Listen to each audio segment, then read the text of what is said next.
अ, आज हमारे बीच डॉक्टर आचार्य पुनीत शास्त्री जी, जो कि कुछ सप्ताह पहले भी हमारे बीच में आए थे, और यज्ञ पर आपने बहुत सुंदर प्रवचन दिया। और उन्होंने ही उसी में थोड़ा एक हिंट दिया था कि जो यज्ञ की क्रियाएं होती हैं उनके हर चीज में लॉजिक है। उनमें ये सब होना चाहिए।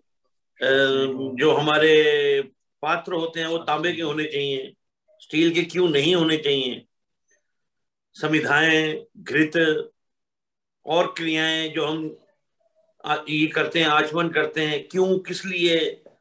दीपक को वो ईशान कोश कोण की तरफ क्यों रखा जाता है, उसका क्या महत्व है। तो ऐसी कई सी चीजें हैं जो कि हम कई वर्षों से कर रहे हैं, लेकिन उनका महत्व, उनकी इंपॉर्टेंस हमें उसके बारे में पता ही नहीं। तो ये एक टॉपिक सामने निकल के आया कि यज्ञ की क्रियाओं का रहस्य क्या है।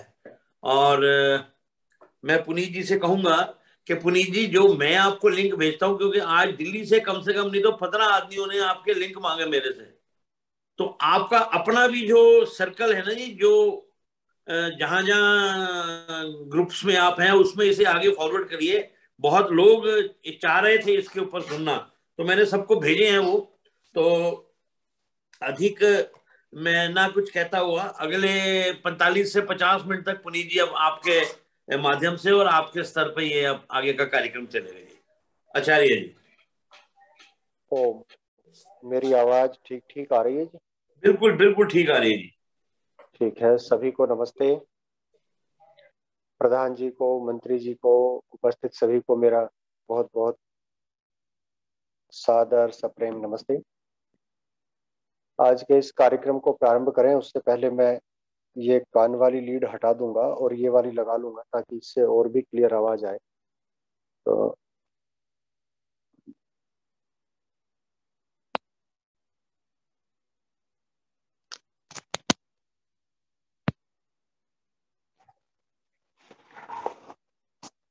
ओम। अब मुझे तो आवाज नहीं आएगी, लेकिन अजय सहगल जी से निवेदन है कि यदि मेरी आवाज ठीक आ रही हो तो हाथ उठाकर एक बार बता दें कि ठीक आ रही है। जी जी, बिल्कुल ठीक है जी। थैंक यू, धन्यवाद, शुक्रिया। अब मैं प्रारंभ करता हूँ। आइए सीधे बैठकर एक बार सब लोग ओम की ध्वनि का उच्चारण करेंगे। परमपिता परमेश्वर के मुख्य निज नाम ओम का उच्चारण एक बार सब लोग करेंगे।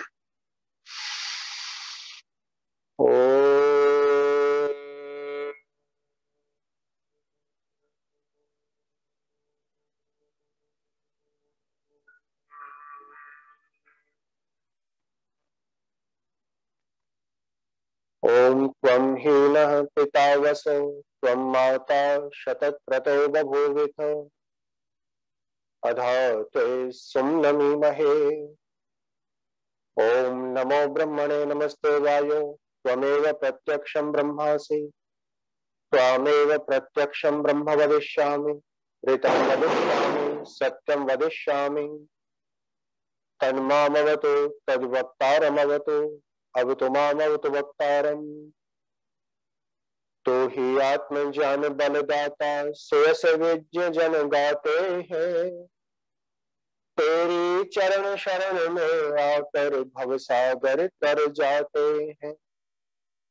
तुझको ही जपना जीवन है, मरण तुझे बिसराने में। मेरी सारी शक्ति लगे प्रभु तुझसे लगन लगाने में। मेरी सारी शक्ति लगे प्रभु तुझसे लगन लगाने में। ओम शांति शांति शांति। कार्यक्रम में उपस्थित आर्य समाज डिफेंस कॉलोनी के सम्माननीय प्रधान जी और मंत्री जी, दोनों ही अजय जी हैं। उपस्थित धर्माभिलाषी भद्र पुरुषों, सम्माननीय मातृशक्ति और प्यारे बच्चों, यज्ञ के विषय में जब भी कोई चिंतन या कोई विचार किया जाता है तो यजुर्वेद का स्मरण होता है। यजुर्वेद में बहुत सारे यज्ञों का वर्णन है, यज्ञ की बहुत सारी क्रियाओं का वर्णन है, यज्ञ के सूक्ष्म भागों का वर्णन है, सूक्ष्म भावों का वर्णन। लेकिन आश्चर्य की बात होती है कि यजुर्वेद का प्रारंभ जिस शब्द से होता है वो है इश, और इश का अर्थ होता है अन्न। यज्ञ के बारे में वर्णन करने वाले हैं और प्रार्थना कर रहे हैं ईशेत्वा ऊर्जेत्वा, अन्न के लिए अन्न मांग रहे हैं। वैसे तो अन्न की भी बड़ी भारी महिमा है। अन्न ना मिले 2-4 दिन तो पता चलता है कि इसकी क्या महिमा है। शरीर क्षीण होने लगता है। हमारा शरीर चल रहा है, ये इंद्रियां कार्य कर रही हैं, ये वाणी बोल रही है, ये आंखें देख रही हैं, ये कान सुन रहे हैं, तो ये सब अन्न देवता की ही तो महिमा है। इस शरीर के संचालन के लिए अन्न की अति आवश्यकता है। अन्न के बिना शरीर क्षीण हो जाता है, परंतु शरीर के लिए तो अन्न की आवश्यकता है। शरीर तो स्वस्थ हो ये तो आवश्यक है, शरीर तो अच्छा हो ये तो आवश्यक है, इंद्रियां तो अच्छी हो ये तो आवश्यक है, परंतु केवल ये शरीर ही अच्छा हो, और शरीर में जो शरीरी है, या और सरल करो तो ये शरीर को कहा गया रथ। रथ तो बहुत अच्छा हो, गाड़ी तो बहुत अच्छी हो, चमक दमक वाली हो, बड़ी महंगी हो, बड़ी सुंदर हो, बड़ी तेजी से चलने वाली हो, परंतु गाड़ी में बैठने वाला जो गाड़ीवान है, जो रथ में बैठने वाला जो रथी है, वो अच्छा ना हो तो गाड़ी के अच्छे होने का कोई विशेष लाभ नहीं है। उसका विशेष लाभ तभी है जब रथी भी अच्छा हो। अर्थात ये शरीर तो अच्छा हो, पर शरीर के साथ साथ हमारी आत्मा भी अच्छी हो तो विशेष लाभ है। और आत्मा को अन्न न मिले, आत्मा को बल न प्राप्त हो तो शरीर बलवान होते हुए भी दुखदायी हो जाता है।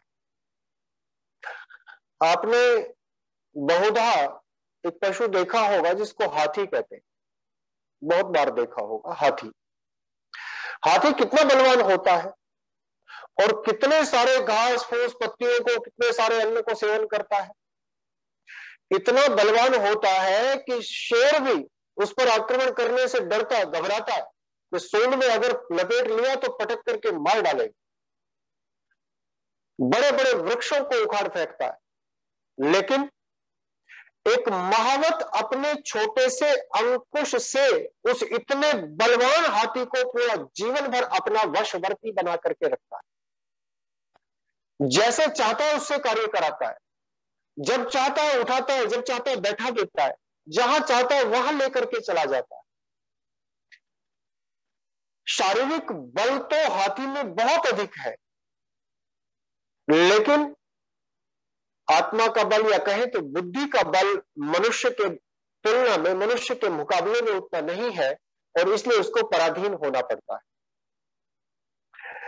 खैर वो तो हाथी तो परमपिता परमेश्वर की व्यवस्था से बुद्धि के जितने बल को ग्रहण कर सकता है, जितने अन्न को ग्रहण कर सकता है, वो तो उतना ही करता है। परंतु हम मनुष्य तो अधिक कर सकते हैं, हम मनुष्य तो अधिक प्राप्त कर सकते हैं। हम मनुष्यों की क्षमता तो उससे कहीं बहुत अधिक है। हमें तो उस बुद्धि के अन्न को प्राप्त करने का प्रयत्न करना चाहिए, और अगर नहीं करते तो हम भी दुख भोगते। आजकल रूस और यूक्रेन का युद्ध चल रहा है, तो मुझे रूस से जुड़ी हुई एक घटना याद आ गई। रूस में जब राजा राज्य किया करते थे उनको जार बोलते थे। वो जार पूरे रूस पर शासन करते थे, बहुत बड़ा क्षेत्र था, लाखों करोड़ों लोग थे, उन पर शासन किया करते थे। बड़े बड़े महलों में रहते थे, बड़ा आनंद से युक्त उनका जीवन था, बड़े बड़े रत्न आभूषण ऐश्वर्य उनके पास थे, बड़े धनी व्यक्ति थे जार। लेकिन उनकी प्रजा बड़ी गरीब थी, उनकी प्रजा बड़ी पीड़ित थी, प्रजा बड़ी शोषित थी, प्रजा बड़े दुख भोगती थी, बड़े कष्ट भोगती थी। अचानक कुछ युवकों को वो अन्न मिल गया जो अन्न इस बुद्धि के द्वारा सेवन किया जाता है। एक अन्न है जो मुख के द्वारा सेवन किया जाता है, जो शरीर को दृढ़ बनाता है, बलवान बनाता है, और एक अन्न है जो कानों के द्वारा या आंखों के द्वारा सेवन किया जाता है, जो इस बुद्धि को दृढ़ बनाता है, इसको बलवान बनाता है, विचारों में उत्तेजना पैदा करता है, विचारों की दृढ़ता पैदा करता है, ज्ञान उत्पन्न करता है। कुछ युवकों को वो अन्न मिल गया, उन्होंने वो अन्न अपने देश के अन्य लोगों को बांटा, और ऐसा बांटा कि लाखों लोगों तक फैलते फैलते एक धारणा बनती चली गई, और जार का ऐसा शासन कि जिसने न जाने कितने देशों को युद्ध में पराजित कर दिया था, उसके तख्ते को उलट दिया और जार अपने परिवार के साथ मारा गया। शासन की सत्ता उन युवकों के हाथ में आ गई। ऐसे ही भारतवर्ष में भी हुआ। भारतवर्ष में आप विचार करके देखें, इतिहास के पन्नों पर दृष्टि डाल करके देखें, 30 करोड़ से अधिक लोगों का देश और मुट्ठी भर लोग शासन कर रहे थे, लूट रहे थे। इस भारत माता की संपदाओं को लूट लूट करके अपने देश में ले जा रहे थे, वहां का खजाना भर रहे थे। और युगों युगों से, सदियों से हम लोग इस अन्न के अभाव में, इस मस्तिष्क के अन्न के अभाव में, शारीरिक बल में कोई कमी नहीं थी हमारे अंदर, शारीरिक बल तो पर्याप्त था, जनशक्ति तो पर्याप्त थी, परंतु ये वाला अन्न नहीं था। इसके कारण चंद लोगों के पराधीन बने हुए थे, और एक प्रज्ञा चक्षु सन्यासी, एक अंधा सन्यासी जो देख नहीं सकता था लेकिन जो क्रांतदर्शी था, जो प्रज्ञा चक्षु था, उसको प्रज्ञा चक्षु, गुरु गुरजानंद जी को प्रज्ञा ही जिनकी चक्षु है, बुद्धि ही जिनका नेत्र है, उन्होंने उस अन्न का सेवन एक युवा सन्यासी को कराया। और जब उस सन्यासी को अन्न का सेवन कराया, उस सन्यासी ने वो अन्न इस देश के लोगों को बांटा, और परिणाम यह हुआ कि जो टुकड़े टुकड़े बटा हुआ, खंड खंड बटा हुआ जो भारतवर्ष था, उसके बंगाल प्रांत में रहने वाला नेताजी सुभाष चंद्र बोस भी कहने लगा कि मैं भारत देश का वासी हूं, मेरा देश अखंड है, कश्मीर से कन्याकुमारी तक एक है। जब ऋषि का ये अन्न लोगों तक पहुंचा, तो गुजरात देश में रहने वाले सरदार पटेल भी यही कहने लगे कि कश्मीर से कन्याकुमारी, अटक से कटक तक ये देश एक है, ये भारत भूमि एक है, हम उसी देश के वासी हैं।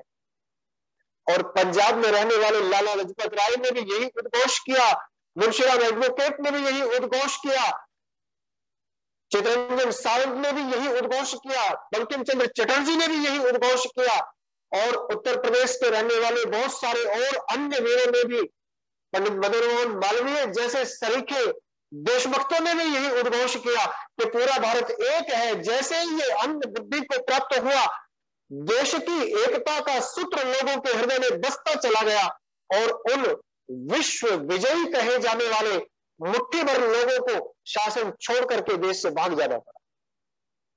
इसकी बड़ी भारी महिमा है। शारीरिक अन्न जितना उपयोगी है, उससे कहीं अधिक उपयोगी ये बुद्धि का अन्न है।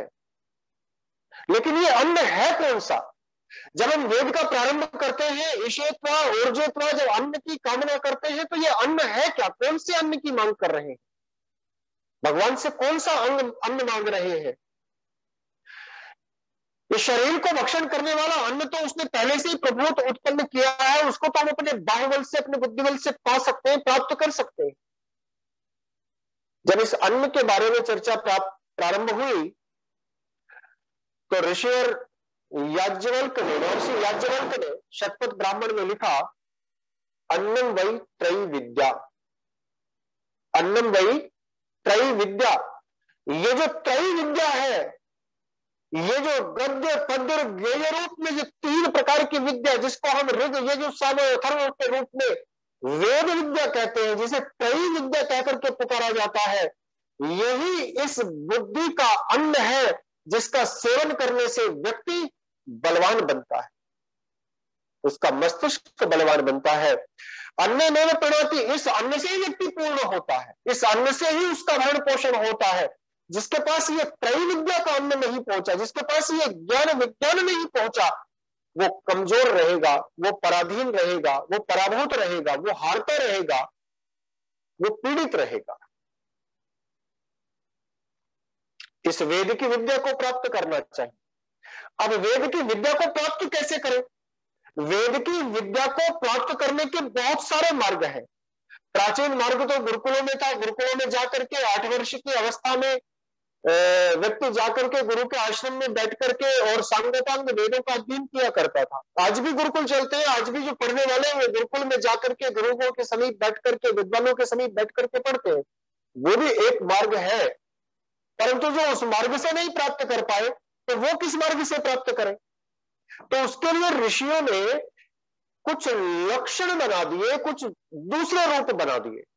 इसको मैं एक कहानी के माध्यम से समझाना चाहता हूं।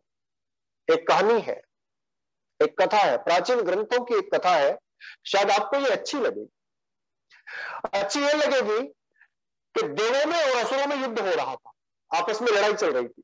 देवासुर संग्राम तो आप सबने बहुत सुना है। देवों और असुरों में युद्ध होता रहता, लड़ाई होती रहती, खूब लड़ाई चलती है इनके बीच। ये कहीं बाहर का नहीं है देवासुर संग्राम। कभी मौका मिला देवासुर संग्राम के बारे में तो इसके बारे में भी चर्चा करेंगे, परंतु मैं तो अभी जो बता रहा हूं आज के विषय को, उसी विषय पर चर्चा करेंगे। देवों और असुरों में युद्ध हो रहा था और देवों की विजय हो रही थी, असुरों की पराजय हो रही थी। असुर हार रहे थे, देव जीत रहे थे। देवों ने पता किया कि ये, असुरों ने पता किया कि ये देव जीत क्यों रहे हैं। तो पता चला कि ये देव इसलिए जीत रहे हैं कि इनके पास में यज्ञ है, इनके पास में यज्ञ है, इसलिए जीत रहे हैं, इसलिए जीत रहे हैं।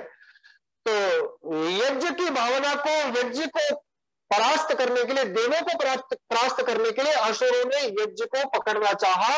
यज्ञ को पकड़ने के लिए उसके पीछे दौड़े तो यज्ञ दौड़ करके मनु के बैल में घुस गया, बैल में घुस गया और बैल चिंगारने लगा जोर जोर से। असुर उसको देख करके डर गए। असुर वहां से गए और वहां से जाकर के अपने जो पुरोहित थे, किलात और आकुली, ये दो नाम था, किलात और आकुली, इन दो पुरोहितों के पास गए और जाकर के कहा कि वो तो गड़बड़ हो गया, वो तो यज्ञ जाकर के उसमें घुस गया। देवों की शक्ति, ब्रह्म ज्ञान, वेद, वेद जाकर के, सॉरी मैं वेद कहना चाहिए, मुझे यज्ञ कहने लगा। वेद के कारण से, वेद जैन के कारण से देव विजयी हो रहे थे। वो वेद जैन कहां गया? वो जाकर के बैल में घुस गया। इस बैल का वर्णन महाभाष्य में भी आता है, महर्षि पतंजलि ने किया है। चत्वारे श्रृंगा, 4 सींगों वाला, त्रयोस्य पादा, 3 पैरों वाला, 2 शीर से 2 मुख वाला, 2 सिर है उसके, सप्तहस्तास्वच्छ, 7 हाथों वाला, प्रधा बद्धो, 3 जगह से बंधा हुआ। वैसे तो बैल को गर्दन में एक जगह से बांधते हैं, लेकिन ये 3 जगह से बंधा हुआ। वृषभ हो, रो रवीति, ये वृषभ, ये सांड, ये बैल बड़े जोर जोर से चिल्ला रहा, रो रहा, मतलब बहुत जोर जोर से बोलता है। इस बैल में घुस गया जाकर के। तो किलात और आकुली ने कहा कि हम इसका कुछ उपाय करते हैं। वो मनु के पास गए और मनु से जाकर के कहा कि यज्ञ कराओ। मनु ने कहा यज्ञ तो कराऊं, पर देने के लिए तो मेरे पास कुछ नहीं। तो उन्होंने कहा ये बैल ही नहीं ना, इस बैल से यज्ञ कराओ। अब जब वेद में देखा कि ये तो बैल को ले लेना चाहते हैं, तो वो वहां से निकला और निकल करके फिर भाग लिया। अब किलात और आकुली फिर वापस आए। उन्होंने कहा ढूंढो कहां गया वो वेद, कहां गया? तो जाकर के ढूंढा तो वो मानवी के अंदर घुस गया। मानवी माने कोई स्त्री, उसके अंदर घुस गया जाकर के, मनु की पत्नी, ऐसा समझ लीजिए, मनावी समझ लीजिए, मनावी के अंदर जाकर के घुस गया। अब वो किरात और आकुली फिर से गए, किरात और आकुली, उन्होंने कहा जी यज्ञ कराओ। उन्होंने कहा देने के लिए तो कुछ है नहीं। तो कहा कि ये मनावी जो है इसी को दक्षिणा में दे देना। तो कहते हैं कि वो वेद फिर वहां से निकला और निकल करके यज्ञ में घुस गया। अब यहां पर आइए, निकल करके यज्ञ में घुस गया और जब यज्ञ में घुस गया तो तब असुरों ने कहा कि अब इसको परास्त नहीं किया जा सकता और असुर वहां से भाग लिए, असुर वहां से चले गए। किलात और आकुली ने कहा इसको पकड़ा नहीं जा सकता। यह कहानी समझाने के लिए, प्राचीन ग्रंथों की कहानी इसलिए कुछ समझ में नहीं आएगी पहले पहले शब्दों में। इसका अभिप्राय यह है, वृषभ कहते हैं गद्य को और मनावी कहते हैं पद्य को। क्योंकि गद्य होता है बैल की तरह चिंगारने वाला। गद्य में सारे जितने के जितने वीर रस की बातें वो गद्य में कही जाती है, आग लगाने वाली, बड़े जोश और खरोश के साथ में बोलने वाली सब गद्य में कही जाती है। बड़े बड़े भाषण दिए जा सकते हैं, लोगों के विचारों को बदला जा सकता है गद्य में। तो वेद का ज्ञान पहले गद्य रूप में आया, लेकिन उसको भी असुर मिलावट कर सकते थे। कुलात और आकुली का मतलब है मिलावट, शब्दों में मिलावट की जा सकती है, इसलिए वहां से भी बच करके ऋषियों ने उसको निकाला।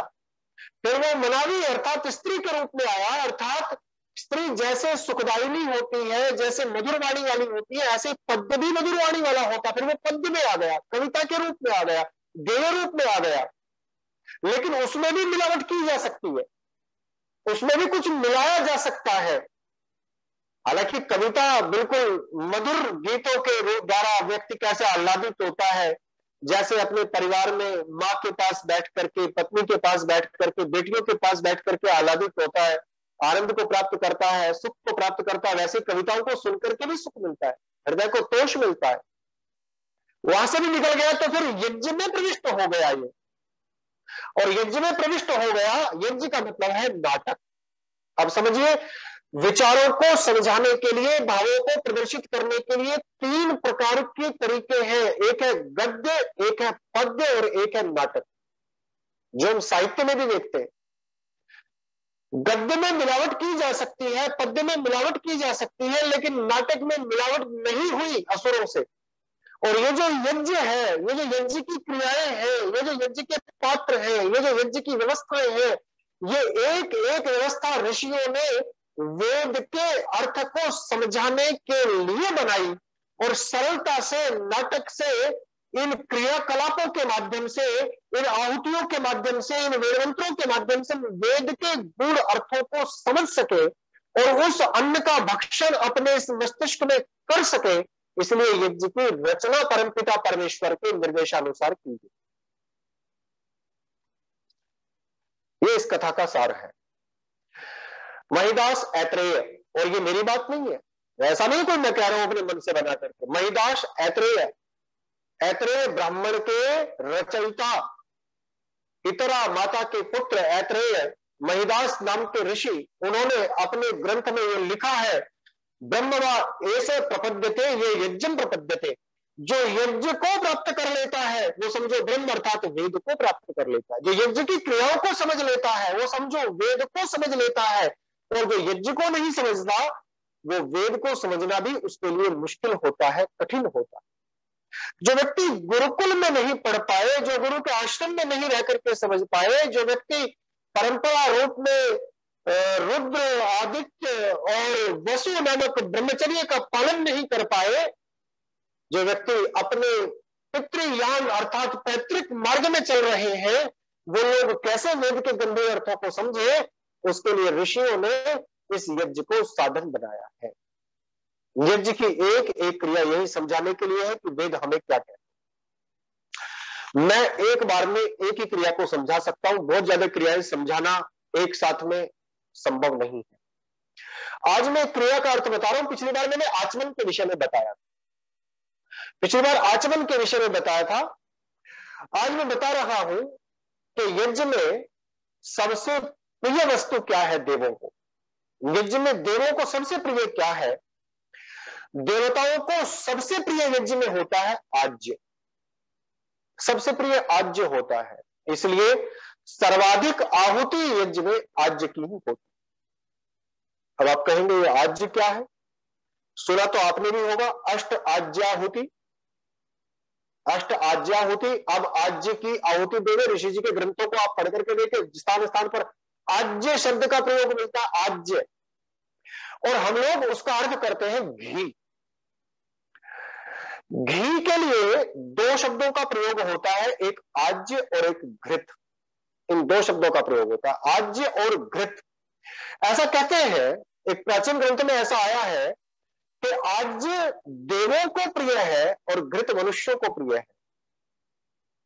आज्य देवों को प्रिय है और घृत मनुष्यों को प्रिय है। अब हमने कहा ये तो दोनों का अर्थ है कि ये घी, तो ये क्या अभिप्राय हुआ कि आज्य देवों को प्रिय है और घी मनुष्यों को प्रिय है? इसका क्या अभिप्राय हुआ? इससे क्या लेना देना हुआ? इसका अर्थ है आज के निर्माण में और घृत के निर्माण में लगने वाला भेद। आज अलग तरीके से बनाया जाने वाला घी है और घृत अलग तरीके से बनाया जाने वाला घी है। इसके निर्माण के लिए आपको शतपथ ब्राह्मण में जाना पड़ेगा। शतपथ ब्राह्मणकार में आज के निर्माण की विधि लिखी है। आज के निर्माण की विधि यह है कि जब बछड़ा गौ माता का, श्वेत गौ माता के दुग्ध का पान करता है, उसके बाद उस दूध से स्वतः पावस में आई हुई गौ माता के दुग्ध को लेकर के एक चर्म पात्र में जमा दिया जाता है। उस चर्म पात्र को रथ में बांध करके, रथ में रख करके रथ को दौड़ाया जाता है। स्वतः जमे हुए दूध को हिल हिल करके जब मक्खन ऊपर आ जाता है तो उस मक्खन को निकालकर एक पात्र में और धूप में रख देते हैं। धूप की धीरे धीरे लगने वाली गर्मी से पिघल करके जब उसका छाछ अलग हो जाता है, घृत अलग हो जाता है, तब उसको निकाल करके, छान करके, साफ करके रख लेते हैं। उसका नाम है आज, और वही यज्ञ में प्रयोग किया जाता था। वही यज्ञ में प्रयोग किया जाता था। फिर घी कैसे बनता है? घी ऐसे बनता है कि जब गौ के दूध को निकाल करके, उबाल करके, गर्म करके, अग्नि के संपर्क में ला करके और मिट्टी के बर्तन में जमाया जाता है, फिर उसको रई से मथा जाता है, मथनी से मथा जाता है। उसमें थपेड़े लगते हैं, जोर जोर से थपेड़े लगते हैं। कभी इधर को घूमता है, कभी इधर को घूमता है। मथ दिया जाता है पूरा का पूरा। फिर उसमें से मक्खन निकलता है। फिर उस मक्खन को तेज अग्नि में घृत को तपाया जाता है, पकाया जाता है। और जब वो तेज अग्नि के संस्कार से पक जाता है, उसका दोनों भाग अलग अलग हो जाते हैं, घृत अलग हो जाता है और छाछ का भाग अलग हो जाता है। तब उसको छान करके रख लिया जाता है। ये है घृत। तो आपने कहा इसमें फर्क क्या है? ये जो सामान्य सी बात है, इसमें फर्क क्या है? इसमें फर्क है, इसमें एक फर्क है। इन दोनों के लिए वेद में अलग अलग शब्दों का प्रयोग होता है। आज के लिए मैत्र शब्द का प्रयोग होता है और घृत के लिए वारुण शब्द का प्रयोग होता है। एक मैत्र है और एक वारुण है। वेद का दो प्रकार से ज्ञान प्राप्त किया जाता है। एक ज्ञान को मैत्र ज्ञान बोलते हैं और एक ज्ञान को वारुण ज्ञान बोलते हैं। दो प्रकार से मनुष्य वेद के ज्ञान को प्राप्त कर लेता है।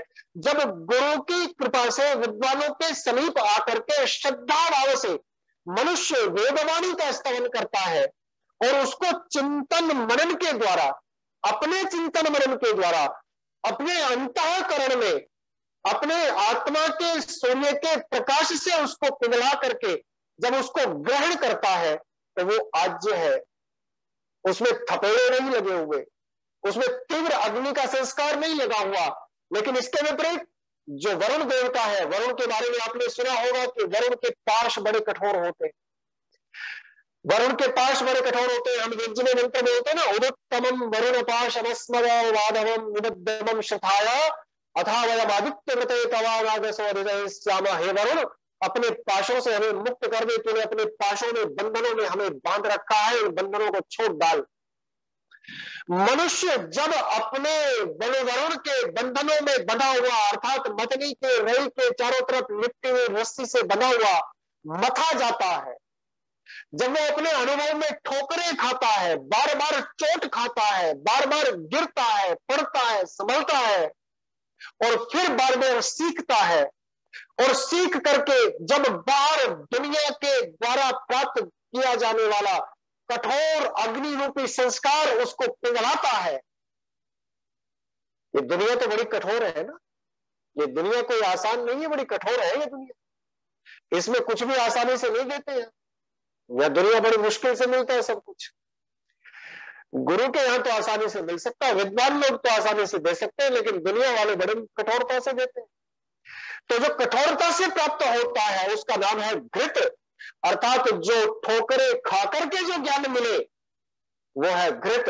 और जो चिंतन मनन से प्राप्त हो जाए, पहले से प्राप्त हो जाए, स्वाध्याय से प्राप्त हो जाए, सत्संग से प्राप्त हो जाए, वो है आज।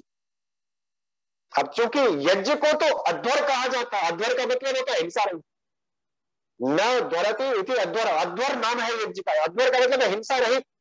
यज्ञ हिंसा रहित है तो उसमें हिंसा से प्राप्त किए जाने वाले पदार्थों को नहीं डाला जाता, इसलिए यज्ञ में अध्वर अर्थात बिना हिंसा के प्राप्त किए जाने वाले आज्य का ही प्रयोग किया जाता है, तभी यज्ञ अच्छा होता है। अर्थात इस मनुष्य के जीवन को वेद की ऋचाओं का पवित्र ज्ञान यदि स्वाध्याय से मिल जाए तो वो उसके लिए महत कल्याणकारी है, वो मैत्र ज्ञान कहलाता है, वो मित्र के समान उपयोगी होता है, भला करने वाला होता है, और नहीं तो फिर वरुण के समान ज्ञान प्राप्त होता है। जैसे वरुण वेद का बंधनों में बांध करके अपने साथ टांग करके ले जाता है, थपेड़े लगते तब प्राप्त होता है, वो घृत है, वो घृत है।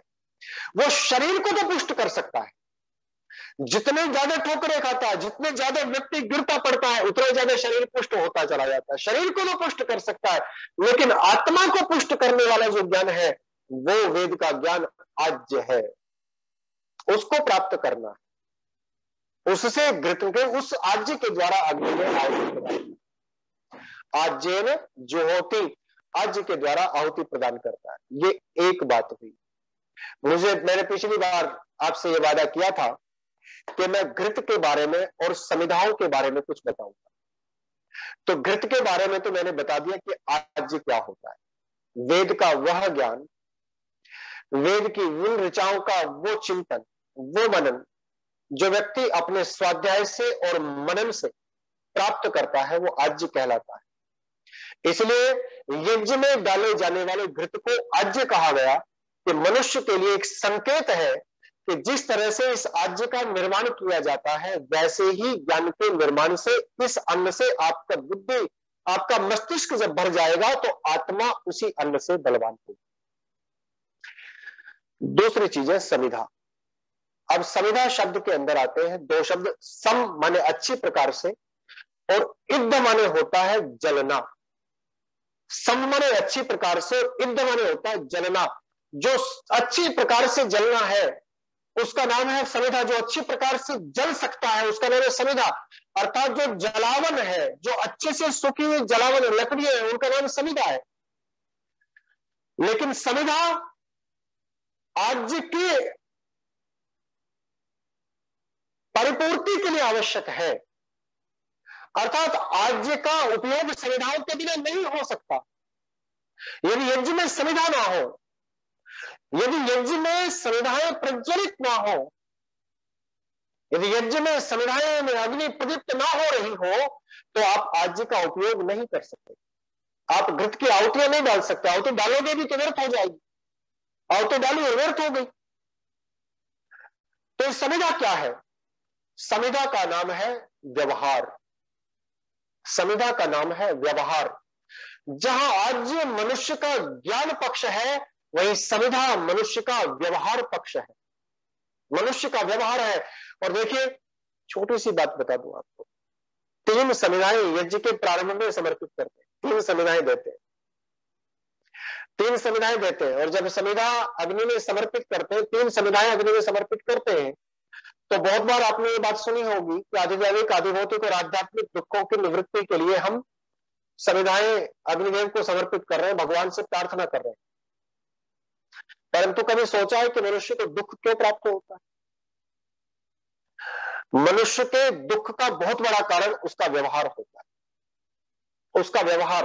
उसका व्यवहार मनुष्य को, एक श्लोक भी आता है, न कश्चित कश्चित मित्रम न कश्चित कश्चित रिपु व्यवहारेण में जायन्ते मित्राणि रिपुवस्तथा।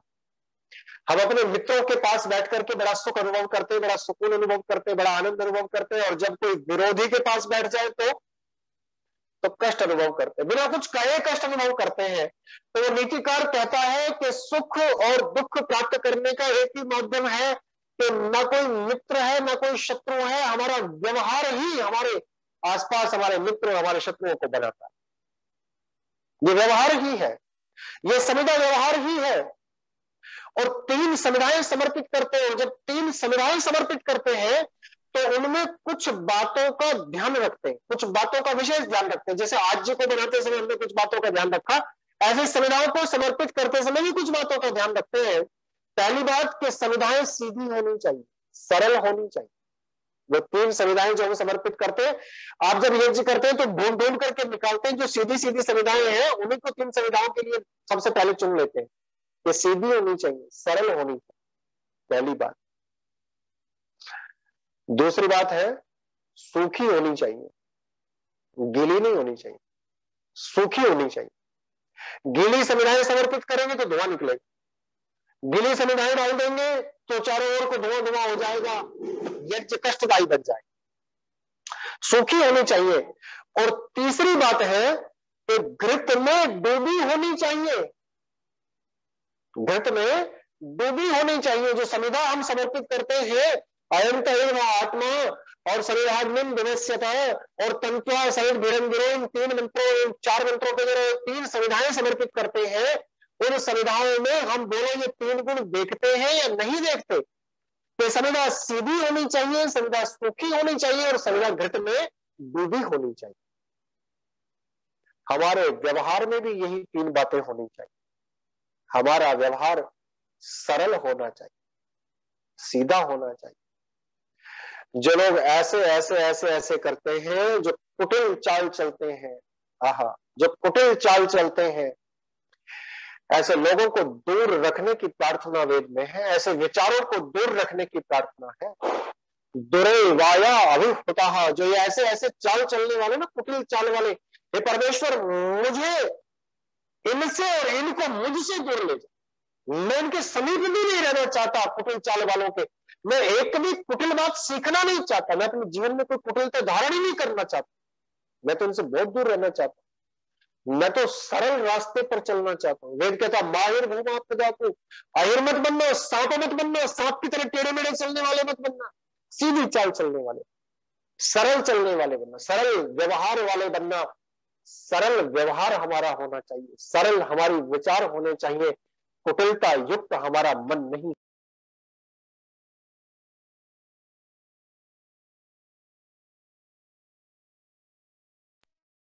नए सुपथाराय अस्मान विश्वानि देव वैरानि विद्वान योधि अस्मत् जोहराण अमीनो। ये जो जोहराणम, ये जो कुटिलता युक्त पाप है, इनको हमसे दूर करो, हटाओ, निकाल दो हमारे पास से। हमें कुटिलता नहीं, हमें सरलता चाहिए, हमें सिधाई चाहिए, हमें सरल रास्ते पर चलना है। ये जो सरलता है, ये हमारे जीवन का, हमारे व्यवहार का पहला सूत्र होना चाहिए, संहिता बताती है। दूसरी बात है सरलता, मधुरता, मिठास, अच्छापन, ये एक रास्ते से और भी आ जाता है। व्यक्ति जब स्वार्थ में डूबता है तो तब इतना मीठा हो जाता है, इतना सीधा हो जाता है, इतना सरल हो जाता है कि अच्छे अच्छे व्यक्ति भी पकड़ नहीं पाते उसको, अच्छे अच्छे व्यक्ति भी पहचान नहीं पाते उसको, धोखा खा जाते हैं, धोखा खा जाते हैं स्वार्थ में डूबे हुए व्यक्ति।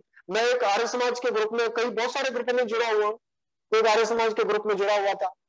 किसी व्यक्ति ने कोई पोस्ट डाल दी, और पोस्ट डाल दी, अरे बाप रे, उसके बाद कई लोग उनके ऐसे पीछे पड़ गए कि एडमिन को विवश होकर के उस ग्रुप को इस मोड पे लगाना पड़ा कि केवल एडमिन ही मैसेज भेज सकते हैं और कोई नहीं भेज सकता। ऐसे ग्रुप में लगाना, ऐसे मोड में लगाना पड़ा। और किसने मैसेज भेजे? इसलिए मैसेज भेजे कि ये व्यक्ति जितनी अच्छी अच्छी बातें यहाँ ग्रुप में लिख रहे हैं, वास्तव में इनके कार्य उतने ही विपरीत है। ये उन लोगों को ठगते रहते हैं, तमाम किसी किसी काम के लिए ऐसी मीठी वाणी से ठगते हैं, ऐसी मधुर वाणी से ठगते हैं कि ठगने वाले को पता भी तब चलता है जब वो ठग चुका होता है, तब पता चलता है। स्वार्थ में बसा हुआ व्यक्ति भी मीठा हो सकता है, सरल हो सकता है। आपको दिखाई पड़ेगा जैसे बड़े तपस्वी है, जो दिखाई पड़ेगा का वो है ना, बगला बैठा ध्यान में प्रातः जल के तीर, मानो तप से तप करे मल के भस्म शरीर, मल के भस्म शरीर, नीर जब देखी मछली, कहे कवि ग्रसित चोंच समूची फोड़ निकली, फिर भी आवे अगला, फिर भी आवे अधिक वैर जो तज के अगला, उसके भी तू प्राण हरे छी बगला। ऐसे लोगों को बगला भगत कहते हैं। बगला भगत जो स्वार्थ के लिए भक्ति करते रहते, ऐसे भी हो जाते हैं कई लोग। इसलिए दूसरी बात संविदा की है, सुखी होनी चाहिए। सुखी का मतलब उस संविदा में अपने भीतर भरा हुआ जो रस था उसको छोड़ दिया, सरस को छोड़ दिया, तो वो यज्ञ के लिए उपयोगी हो गई। और अगर वो संविदा अपने रस को नहीं छोड़ती, अगर वो संविदा अपने रस को पकड़ी रहती, स्वरस को पकड़ी रहती, स्वार्थ को पकड़ी रहती, तो वो कभी भी यज्ञ की उपयोगी नहीं होती, यज्ञ में चढ़ाने योग्य नहीं होती। इसलिए सरल व्यवहार तो हो, परंतु स्वार्थ रहित व्यवहार हो। ये दूसरी बात, स्वार्थ रहित व्यवहार, सरल व्यवहार हो, स्वार्थ रहित व्यवहार हो। और तीसरी बात है, घृत में डूबी हुई हो संविदा। घृत, घृत शब्द के लिए संस्कृत में एक शब्द आता है घृत के लिए, स्नेह। अभी तो घृत राज्य के बारे में बताया ही मैंने, वो तो यज्ञीय परिभाषाएं हो गई, घृत और आज्य। घी के लिए, घी में डूबी हुई है, तो घी के लिए एक शब्द और आता है स्नेह। और स्नेह शब्द के एक और भी अर्थ है, स्नेह शब्द का अर्थ है प्रेम। स्नेह शब्द का अर्थ है प्रेम। हमारा व्यवहार जहां सरल हो, जहां स्वार्थ शून्य हो, वहीं हमारा व्यवहार प्रेम से भरा हुआ भी हो, प्रेम से भरा हुआ भी होना चाहिए। जाघट प्रेम न संचरे ताघट जान मसान। जिस शरीर में, जिस वाणी में, जिस जीवन में, जिन विचारों में प्रेम नहीं आया, मिठास नहीं आई, मधुरता नहीं आई, वो कैसे जीवन का आनंद ले पाए? अर्थात वो जीवन का आनंद कभी नहीं ले सकते। ये संविदा के 3 गुण हैं। यदि इन 3 गुणों को हम अपने व्यवहार में परखने लग जाएं, हम रोज अपने व्यवहार को देखने लग जाएं कि हमारा व्यवहार इन गुणों से युक्त है या नहीं है, तो संविदा रखते समय हमें याद जरूर आएगी कि संविदा सीधी होनी चाहिए, संविदा सूखी होनी चाहिए, संविदा घृत में डूबी होनी चाहिए। अर्थात संविदा, हमारा व्यवहार सरल होना चाहिए, स्वार्थ रहित होना चाहिए, और हमारा व्यवहार प्रेम से डूबा हुआ होना चाहिए। मथुरा में जो एक प्रेम भिक्षु जी थे, प्रेम भिक्षु जी, उदयपुर के जो अशोक आर्य जी हैं, वो उसी परिवार से हैं। प्रेम भिक्षु जी ने एक पुस्तक लिखी है, मैंने पिछली बार भी उस पुस्तक को बताया था। प्रेम भिक्षु जी ने संविदाओं के इस स्वरूप का अपनी पुस्तक में बड़े विस्तार से वर्णन, बड़े विस्तार से वर्णन कि संविदा का स्वरूप क्या है। ये घृत और संविदा अर्थात आज्य और संविदा, घी और संविदा, ये 2 यज्ञ के महत्वपूर्ण अभिनय के अंग हैं। ये यज्ञ का अभिनय वेदों के सार को समझाने के लिए है, और वेदों का सार समझना हो तो एक एक विधि को, एक एक क्रिया को, एक एक वस्तु को गंभीरता से समझना पड़ेगा, और गंभीरता से ऋषियों के विचारों के अनुसार समझना पड़ेगा, तभी हम यज्ञ के इस रहस्य को समझ पाए। अन्यथा हम यज्ञ के रहस्य को नहीं समझते। यज्ञ करते रहेंगे, लाभ भी होता रहेगा, यज्ञ करने से लाभ तो होगा, लाभ वातावरण की पवित्रता का भी होगा, लाभ वो वातावरण में जो सुगंधित पदार्थ गए वो हमारे शरीर में भी जाएंगे, तो उतना उतना लाभ वायु के द्वारा जाएंगे, उतना उतना लाभ हमारे शरीर को भी प्राप्त होगा। और वायु का जो सूक्ष्म अंश हमारे मस्तिष्क में पहुंचता है, तो हमारे मस्तिष्क को भी उससे लाभ होगा, हमारे विचारों को भी लाभ तो होगा। वेद मंत्र पढ़ेंगे, उनकी ध्वनियों का गुंजन होगा, उनकी आवाज गूंजेगी, हमारे कान से अंदर जाएगी, हमारी वाणी से उच्चारण होगा, तो हमारे भीतर उनका असर तो होगा, परंतु पूरा असर तब होगा जब हम वेद के मंत्रों के द्वारा कहे जाने वाले इन शब्दों के एक एक अर्थ को समझ लेंगे। यजुर्वेद का प्रारंभ करते हैं, यज्ञ का प्रारंभ करते हैं, ईशेत्वा ऊर्जेत्वा, ईश के द्वारा, हे ईश्वर मैं तुझसे ईश मांगता हूं, मैं तुझसे अन्न मांगता हूं, और वो अन्न वो शरीर का अन्न नहीं, वो बुद्धि का अन्न है, वो मस्तिष्क का अन्न है, वो आत्मा की पुष्टि का अन्न है, वो सारथी को नहीं, वो रथ को नहीं, वो रथी को पुष्ट करने वाला अन्न है। और वो अन्न है वेद का पवित्र ज्ञान। वो वेद का पवित्र ज्ञान 2 प्रकार का है, एक मैत्र है और एक वारुण है। मैत्रजन को आज्य कहते हैं और वारुण जन को घृत कहते हैं।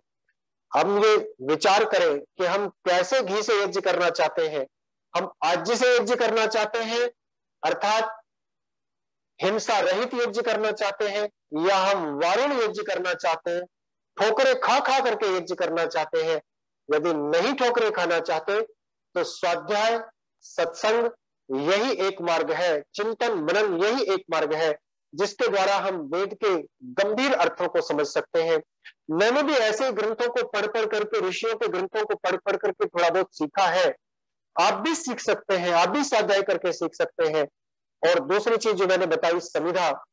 समिधा हमारे व्यवहार की सूचक होती है। घृत ज्ञान का सूचक होता है, घी ज्ञान का सूचक होता है और समिधा व्यवहार की सूचक होती है। जब ज्ञान और व्यवहार ये दोनों चीजें मिलती हैं तभी यज्ञ की पूर्णता होती है, तभी यज्ञ पूर्ण होता है। घी कैसा होना चाहिए, व्यवहार कैसा होना चाहिए, ज्ञान कैसा हो और व्यवहार कैसा हो, इसके बारे में मैंने थोड़े से विचार इस सीमित समय में रखे हैं। मैं इस बात के लिए क्षमा चाहता हूँ सम्माननीय अजय सहगल जी से कि उन्होंने यज्ञ की क्रियाओं के विषय में मुझे वो दिया था, आज का जो विषय था वो दिया था, लेकिन मैं क्रियाओं तक नहीं पहुंच सका। संक्षेप में कहें तो आप क्रियाओं के रूप में घी को तपाना और समिधाएं देना, 3 समिधाएं देना, इसको क्रिया भी मान सकते हैं। वहां तक मैं पहुंचा हूं। जो यज्ञ की गंभीर क्रियाएं हैं उनके विषय में, और जैसे जल प्रसेचन आदि है, या आपने कहा ईशान कोण में उसको रखना है, या जो यज्ञ के पात्र हैं, यज्ञ के पात्र भी अलग अलग हैं। ये तो हम सामान्य यज्ञ के पात्र प्रयोग करते हैं, यज्ञ के पात्र भी बड़े विशेष विशेष होते हैं, प्रणीता पात्र होते हैं। संस्कार विधि में आप यज्ञ के पात्र देख सकते हैं, उनका क्या रहस्य है, उनका क्या महत्व है। यदि कभी समय मिला तो और यज्ञ के विषय में या और अन्य विषयों पर, वेद के विषय में चर्चा करेंगे। आज का समय पूर्ण हुआ है, मैं अपनी वाणी को विराम देता हूं। आप सबने मुझे ध्यान से सुना, इसके लिए सबका बहुत बहुत आभार, बहुत बहुत धन्यवाद। ओम नमस्ते, ओम शांति। आचार्य जी का बहुत बहुत बहुत धन्यवाद। और काफी मुझे लगा कि बहुत आसान सा टॉपिक है, लेकिन घृत के बारे में किस तरह से यज्ञ की रूप को उन्होंने समझाया, और विशेषकर से अब 3 संविधाएं, और वो तीनों संविधाएं हमें क्या मैसेज देती हैं, उनका सूखा होना, उनका सीधा होना और उनका घृत में डुबोए हुए होना। अब हम बेसिकली जब हम हवन करते हैं तो आगे से थोड़ा गीला कर लिया और चलो हो गया। अब हमें समझ आया है कि घृत में वो इतनी छोटी हो कि हमारे उसमें पूरी 2 मिनट 3 मिनट पहले वो गीली हुई होनी चाहिए, उसके बाद फिर उसको उसमें डालना चाहिए। ऐसा आगे हम भी थोड़ा प्रैक्टिस करके देखेंगे इसमें भी। और घृत के बारे में उन्होंने जो बताया बहुत अच्छा है। आगे भी धीरे धीरे 2-2 क्रियाएं लेंगे हम, और इसके बारे में हम और भी अच्छी तरह से समझेंगे। इनका बहुत बहुत धन्यवाद। और आज हमारे जो सदस्य हैं और उनके परिवार वालों के जो जन्म दिवस पिछले सप्ताह गए हैं, उसमें श्री अभिषेक चौहान जी जो कि बॉस्टन यूएसए में हैं, और अरुण रेणु चौहान जी के आप पुत्र हैं, वह इस वक्त हमारे साथ उपलब्ध नहीं है टाइम के उस कारण। और हमारे बीच में वरुण सरीन जी नोएडा से, जो कि प्रतिभा सरीन जी के पुत्र हैं, वे स्क्रीन पे आ गए हैं जी, स्क्रीन पे आ रहे हैं। उसके बाद राकेश चौहान जी जो कि हमारी बहन श्रीमती इंदु चौहान जी के पुत्र हैं, वह भी अवेलेबल हैं। और मैं शारदा कोड़ा जी से कहूंगी कि उनके पोता विक्रम कोड़ा जी, उनको भी वह भी स्क्रीन पे आ जाएं। हाँ जी, हाँ ये वरुण जी आ गए। दूसरा देखो कोई और आ गए, और इंदु चौहान जी को भी लीजिए जी। ये श्रीन परिवार तो आ गया जी। हाँ जी, हाँ जीजी भी आ गई, जीजी भी आ गई। आगे देखने जरा, राकेश चौहान को देखिए। हाँ जी, हाँ जी आ गए जी। वरुण वरुण वरुण वरुण विक्रम कोड़ा देखो जी, वो शारदा कोड़ा जी के साथ ही होगा बैठा हुआ, शारदा कोड़ा। हाँ जी, शारदा कोड़ा जी, वरुण विक्रम है थोड़े नाल के नहीं है? थोड़े नाल। हाँ जी, मैं यही हूँ। नहीं, विक्रम है आपके पास या हाँ जी, आप मैं ही रहे विक्रम बस? आप अपना माइक खोलिए ना। ये है क्या विक्रम? ये है क्या विक्रम? विक्रम यही है जी जिसको मैं दिखा रहा हूँ। हाँ जी, हाँ जी, हाँ जी। अच्छा, चलिए, विक्रम का भी स्वागत है। वो मेरे साथ नहीं है। दिवस है और शारदा कोड़ा जी का ये पोता है। तो आप सभी के लिए, सभी जो हमारे चारों के चारों जो हैं, उनके लिए मैं आचार्य जी से कहूंगा कि आचार्य जी आप विशेष मंत्र जो है आशीर्वाद के वह बोलिएगा जी। मेरी आवाज आ रही है जी? हाँ, बिल्कुल, बहुत बढ़िया आ रही है। तो परमपिता परमेश्वर से आज हम अपने जन्म दिवस को मना रहे इन समस्त महान भावों के लिए, पवित्र आत्माओं के लिए, आर्य समाज डिफेंस कॉलोनी के समस्त सदस्यगण और अधिकारीगण वेद की पावन ऋचाओं से आपकी सुखद, सफल, कल्याणकारी शतायु की कामना कर रहे हैं। ओम उत्तिष्ठ ब्रह्मणस्पते देवान यज्ञेन बोधय आयु प्राणं प्रजां पशुं कीर्तिं यजमानं च वर्धय। ओम मेधां मे वरुणो ददातु मेधां अग्नि प्रजापति मेधां इंद्रस्य वायुश्च मेधां धाता दधातु मे। ओम स्वस्ति पंथामनुचरेम सूर्या चंद्रमसा विवा पुनर्ददता घनता जानता संगमे मही। ओम तच्चक्षुर्देव हितं पुरस्ता शुक्रम चरत पश्येम शरदा शतम् जीवेम शरदा शतम् शृणुयाम शरदा शतम् प्रप्रवाम शरदा शतमदीनास्याम शरदा शतम् भूयश्च शरदा शतात्। परम पावन परमेश्वर से इन वेद की ऋचाओं के द्वारा आपके लिए प्रार्थना की गई है कि आपका जीवन जिस प्रकार से आप इस समय सुन रहे थे पूज्य आचार्य जी से कि वेद की ऋचाओं के अंदर विचार हैं और विचार ही हमारे जीवन को संपुष्ट करते हैं। विचार हमारी आत्मा की खुराक है, हमारी आत्मा को पॉजिटिविटी देते हैं, हमारी विल पावर स्ट्रांग होती है और हमारे अंदर गुड हैबिट्स जो हैं वो बढ़ती हैं। तो हम यही प्रार्थना करते हैं कि आपका जीवन ज्ञान की दृष्टि से, आपका जीवन चिंतन की दृष्टि से, आपका जीवन पुरुषार्थ की दृष्टि से सदा ही सुखमय हो, कल्याणकारी हो। इस दिवस पर आप आध्यात्मिकता के लिए, परिवार के लिए, समाज के लिए, राष्ट्र के लिए कल्याण करने की विशेष विचारधारा को प्राप्त होवें और सदा शतायु पर्यंत ईश्वर आपको सुख में लंबी आयु और उत्तम स्वास्थ्य देवे। यही हम आपके लिए बहुत बहुत कल्याणकारी सुख में लंबी आयु की प्रार्थना करते हैं। भगवान सदा आपका कल्याण करें और आप भगवान का सदा स्मरण करते हुए, अपने बड़ों का आशीर्वाद लेते हुए जीवेम सदा सतम, लॉन्ग लाइफ तक अच्छी हेल्थ को प्राप्त होवे। हमारी आपके लिए बहुत बहुत शुभकामना। ओम स्वस्ति, ओम स्वस्ति, ओम स्वस्ति। धन्यवाद जी। विक्रम कोड़ा जी की दादी जी ने भी आर्य समाज को दान रियासत दी है, उनका बहुत बहुत धन्यवाद। और इंदु चौहान जी, वो राकेश जी के जन्म दिवस पर भी उन्होंने दान राशि आर्य समाज को दी है। और प्रतिभा जी हमें कभी कभी देती रहती हैं, खूब अच्छा पैसे देती हैं और नहीं, हमेशा देती है। मैं भी दूंगी, मैं भी दूंगी। इंदु चौहान जी। अच्छा, नहीं, हमने इस करके नहीं कहा जी आपको। नहीं, मैं भी दूंगी। जरूरी नहीं है, मतलब वैसे बात कर रहा हूँ। तो अच्छा। सभी का बहुत बहुत धन्यवाद। और अजय अगले भाई, सप्ताह आपसे हम मिलेंगे। अजय भाई जी, अजय भाई, शशि चौहान नए मेंबर बनी है, इंदु जी चौहान हाँ, ने बनाया है। शशि चौहान जी जो है वह नई मेंबर बनी है, उनका भी स्वागत है। और उनको हमने अपने ग्रुप में भी डाल लिया है, उनको सूचनाएं भी मिलती रहेंगी। और अगर आज वो आई हुई है जी, कहीं है शशि चौहान जी? आप सबको सादा नमस्ते। नहीं, आपको पूरी स्क्रीन पे लेंगे जी, सब आपको पहचान तो सके। जी हाँ जी, आपका बहुत बहुत धन्यवाद है। स्वागत है आर्य समाज डिफेंस कॉलोनी में। धन्यवाद जी, धन्यवाद। अगले सप्ताह फिर मिलेंगे आपसे। आचार्य जी शांति पाठ।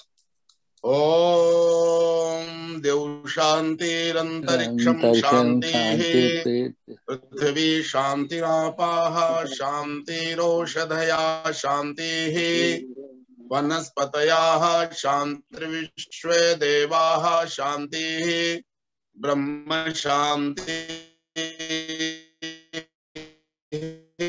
सर्वं शांति। ओम शांति शांति शांति। सबको सादर नमस्ते जी। धन्यवाद। अजय भाई, कुलदीप जी जो हमारे यहाँ स्पीकर हैं, अच्छे बोलते रहे हैं, वो आज पूरे टाइम इसमें थे। मिस्टर कुलदीप जो भजन गाते अच्छा बिजनौर वाले। अच्छा हाँ बिजनौर। अब वो मेरठ वाले हैं। अच्छा हाँ मेरठ वाले। हाँ ठीक। तो शुरू में ही हमने नहीं उसको देखा नहीं, मैंने देख लिया था उनको। अच्छा शायद हाँ, तो उनको उनका भी बहुत बहुत धन्यवाद जी। चलिए मेरी शुभकामनाएं सबको। हाँ वो आगे कुलदीप जी आ गए हैं। आर्यदीप के नाम से। आर्यदीप के नाम से है जी वो। कुलदीप है, आर्यदीप के नाम से है। आर्यदीप के नाम से है। हाँ जी। पर नाम उनका कुलदीप जी का है, और हम उनको बहुत सम्मान से उनको कि भाई गीता पे और श्री कृष्ण पे एक आध कथा हो जाए बढ़िया सी। नहीं अच्छा है, ठीक है, याद कराया आपने। करते हैं प्रोग्राम बढ़िया सा। हाँ जी अच्छा जी। ओके जी। सबको धन्यवाद। सबको नमस्ते जी। बहुत धन्यवाद। नमस्ते।